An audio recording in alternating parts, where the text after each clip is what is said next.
Welcome friends, মাই simple cooking চ্যানেলে আপনাদের সকলকে স্বাগত জানিয়ে আজকের ভিডিওটি আমি শুরু করছি।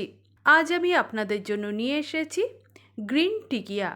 এই টিকিয়া আমি কিভাবে তৈরি করলাম চলুন আপনাদেরকে দেখিয়ে দিই। আর এই গ্রিন টিকিয়া যেসব উপকরণ দিয়ে তৈরি তা কিন্তু স্বাস্থ্যের পক্ষে খুবই উপকারী।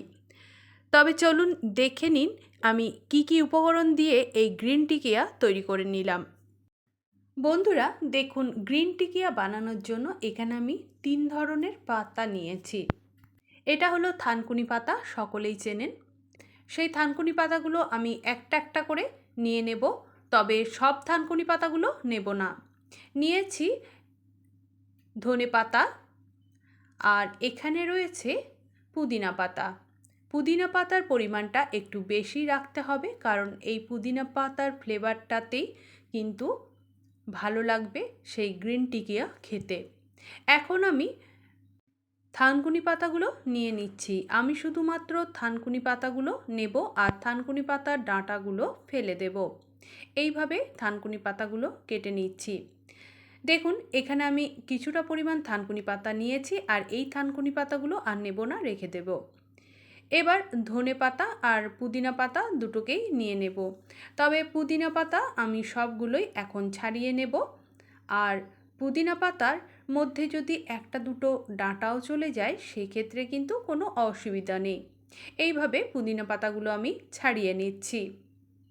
বন্ধুরা, আপনারা চাইলে এর থেকেও বেশি পরিমাণে পুদিনা পাতা ব্যবহার করে নিতে পারেন, কারণ এই পুদিনা পাতার ফ্লেভারটাই এই রেসিপিটাকে আরও লোভনীয় করে তোলে। দেখুন, এবার ধনে পাতাগুলো নিয়ে নিচ্ছি। তবে ধনে পাতা এখন পুরোটা ব্যবহার করব না, কিছুটা ব্যবহার করব আর কিছুটা পরে ব্যবহার করব। ধনে পাতাগুলো আমি গোড়াটা কেটে বাদ দিয়ে দিলাম, বাকি সবটাই ধনে পাতা আমি নিয়ে নেব। দেখুন, এখানে কিছুটা পরিমাণ ধনেপাতা নিয়েছি আর এই কটা রেখে দিয়েছি, ওগুলো পরে ব্যবহার করব।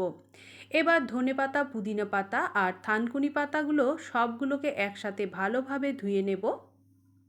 বন্ধুরা, একটা জিনিস চিন্তা করুন, এই টিকিয়া যদি কেউ খায়, মানে কারো যদি পেটের ব্যামো থাকে, তারা কিন্তু এই টিকিয়া খেতে পারেন। আর এই টিকিয়ার সাথে বিশেষ কিছু লাগে না, ভাতের সাথে একটু ডাল আর এই টিকিয়া হলেই যথেষ্ট। দেখুন, আমি সমস্ত পাতাগুলো ভালোভাবে ধুয়ে মিক্সিং জারের মধ্যে নিয়ে নিলাম আর দিয়ে দিলাম দুটো কাঁচা লঙ্কা। লঙ্কাটা অবশ্যই নিজেদের পছন্দ মতো ব্যবহার করবেন। দিয়ে দিলাম চিনি আর সামান্য একটু জল দিয়ে আমি এটার একটা মিহি পেস্ট তৈরি করে নেব। চিনি রান্নার স্বাদকে ব্যালেন্সে রাখতে সাহায্য করে। দেখুন, সব কিছুর এখন খুব ভালোভাবে মিহি পেস্ট তৈরি করা হয়ে গেছে। এবার আমি গ্যাসের ফ্লেম অন করে একটা কড়াই গরম করে নিয়ে তার মধ্যে দিয়ে দিলাম সর্ষের তেল। তেলের পরিমাণ খুবই অল্প ব্যবহার করতে হবে। গ্যাসের ফ্লেমটাকে একেবারে লোতে করে রেখেছি। আর এখানে আমি অল্প একটু বাদাম তেলের মধ্যে দিয়ে ভালো করে ভেজে তুলে নিচ্ছি। বাদামগুলো ভালোভাবে ভাজা হয়ে গেছে, তুলে নিলাম। আর ওই তেলের মধ্যে দিয়ে দিলাম গোটা জিরে ফোড়ন। আর এখানে নিয়েছি গ্রেট করে নেওয়া আদা আর দুটো কোচানো কাঁচা লঙ্কা। এখানে গ্রেট করে নেওয়া আদা 1 টেবিল স্পুন রয়েছে। এবার আমি আদা আর লঙ্কাটাকে একটু নেড়েচেড়ে ভেজে নেব। 2 সেকেন্ডের মতো আদা আর কাঁচা লঙ্কাটাকে ভেজে নেওয়ার পর আমি দিয়ে দিচ্ছি পরিমাণ মতো লবণ। দিয়ে দিলাম সামান্য একটু হলুদ।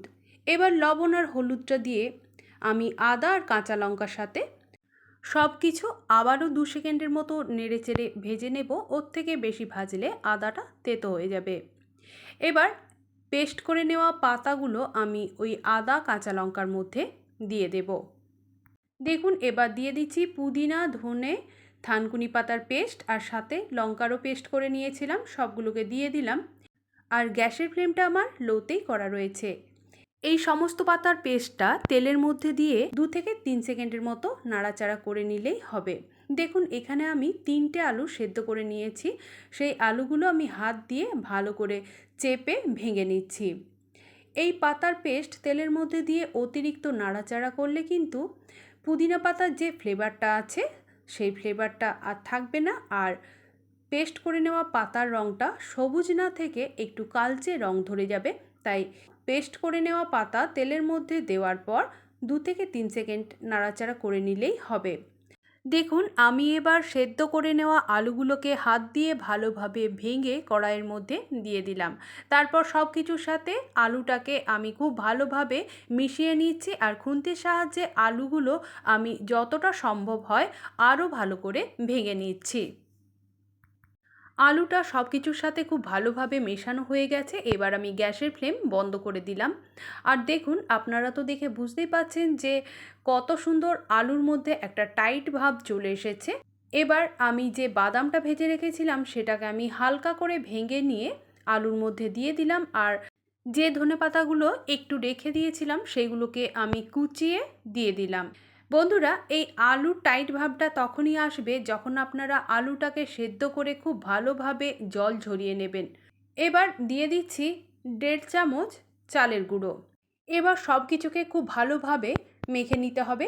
আমি হাত দিয়ে মেখে নিচ্ছি, তাতে আলুগুলো একটু আরও ভালো করে মাখা যাবে। তবে খুবই গরম, যদি আপনারা না মাখতে পারেন তাহলে এইভাবে খুন্তি দিয়ে মেখে নিতে পারেন। সমস্ত আলু মেখে নেওয়ার পর আমি একটা প্লেটের মধ্যে তুলে নিচ্ছি। তবে চালের গুঁড়ো ব্যবহার করলে এই টিকিয়াটা একটু মুচমুচে হয়, খেতেও ভালো লাগে। আপনারা চাইলে চালের গুঁড়োর পরিবর্তে কর্নফ্লাওয়ারের গুঁড়োও ব্যবহার করে নিতে পারেন। এখন আমি টিকিয়াগুলোকে তৈরি করে নিচ্ছি। সামান্য একটু আলু নিয়ে হাত দিয়ে গোল করে তালুর সাহায্যে ভালোভাবে চেপে, আর সাইডগুলো একটু চেপে দিতে হবে, তাহলে সাইডগুলো না ফাটলে বড়াগুলো কিন্তু বা আলুর টিকিয়া খুব সুন্দর তৈরি হবে। দেখুন এখন আমার সমস্ত গ্রিন টিকিয়া রেডি হয়ে গেছে।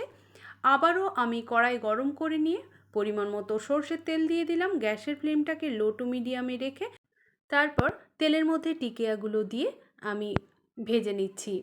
তেলের মধ্যে টিকিয়াগুলোকে দেওয়ার পর 2 মিনিট পর আমি আরেক পিঠ উল্টে দিলাম টিকিয়াগুলোর। এইভাবে উল্টে পাল্টে টিকিয়াগুলো আমি ভেজে তুলে নিলাম। এইভাবে আমি বাকি টিকিয়াগুলো ভেজে নেব।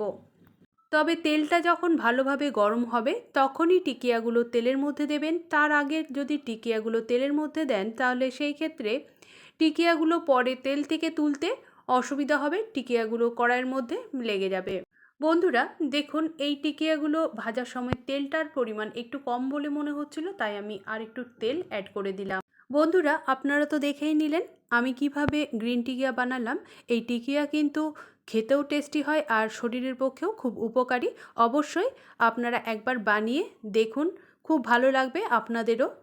আজ তবে এই পর্যন্তই। আবারও অন্য কোনো রেসিপি নিয়ে আমি আপনাদের কাছে হাজির হব। আপনারা সবাই সুস্থ থাকুন, ভালো থাকুন, আমার পাশে থাকুন। আমার এই রেসিপি যদি আপনাদের ভালো লেগে থাকে তাহলে অবশ্যই একটা লাইক করবেন। আমার চ্যানেলটিকে সাবস্ক্রাইব করে পাশে থাকা বেল নোটিফিকেশনটা প্রেস করে দেবেন। তাহলে আমার দেওয়া সমস্ত সহজ সহজ রেসিপিগুলি সবার প্রথমে আপনাদের কাছে পৌঁছে যাবে। আমার এই পুরো ভিডিওটি দেখার জন্য আমার সমস্ত বন্ধুদের ধন্যবাদ।